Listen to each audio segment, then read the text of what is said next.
गेल्या काही दिवसांपासून संगमनेर तालुक्यात बिबट्याचा सर्रास वावर असल्याचं पाहायला मिळतंय। त्यामुळे ग्रामीण भागातील नागरिकांमध्ये भीतीचं वातावरण निर्माण झालंय। अशातच तालुक्यातील साकूर आंबोरे घाटात बिबट्याने दुचाकीवरून जाणाऱ्या दोघांवर हल्ला केल्याची धक्कादायक घटना आज सायंकाळी 6:30 वाजेच्या सुमारास घडली। याबाबत मिळालेली सविस्तर माहिती अशी की सायंकाळी 6:30 वाजेच्या सुमारास आंबोरे येथील अरुण बर्डे आणि जयश्री पवार हे कामावरून आपल्या घरी परतत होते।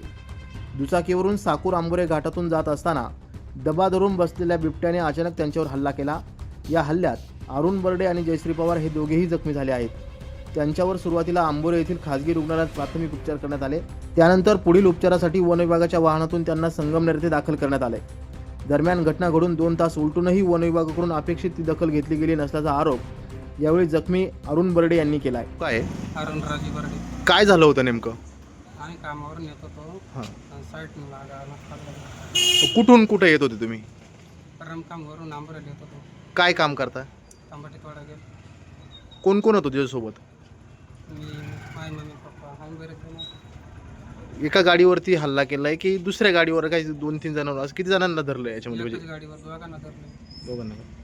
आणखी कोण कोण आहे तुझ्यासोबत त्यावेळेस? कोण होतं काय असं काही? दुसरी गर्दी होती बऱ्या वाजता। किती वाजे सुमारास ही घटना घडली? 6:15 वन विभागाला काही कॉल वगैरे केला होता का? त्याला होता 2 तास झाले कॉल करून गाडी नाही आली। बोला. साकूरवरून आंबोऱ्याला येत होतो। 2 पोरांना मागं वाघाने हमला केला। कधी झाला तो? तो 6:30 वाजता झाला। आणि किती जण होते तुम्ही गाडीवर? 3 जण होतो। त्यातलं किती जणांना लागेले वगैरे काय असं? 2 माणसाला लागले, 2 पोरांना। गेल्या काही दिवसांपासून संगमनेर तालुक्यातील विविध भागांमध्ये बिबट्याचा वावर वाढल्याचे नागरिकांकडून सांगितले जात आहे। बिबट्याच्या हल्ल्यामुळे नागरिकांमध्ये भीतीचं वातावरण असून रात्रीच्या वेळी घराबाहेर पडताना ग्रामस्थांना मोठी काळजी घ्यावी लागते। साकूर आंबोरे घाट परिसरात बिबट्याचा वावर असल्याने नागरिकांच्या सुरक्षेचा प्रश्न पुन्हा एकदा ऐरणीवर आलाय। त्यामुळे वन विभागाने तातडीने परिसराची पाहणी करून बिबट्याचा बंदोबस्त करावा अशी मागणी ग्रामस्थांकडून केली जाते। नवतेज महाराष्ट्रासाठी प्रतिनिधी अमोल वाघमोडे, संगमनेर।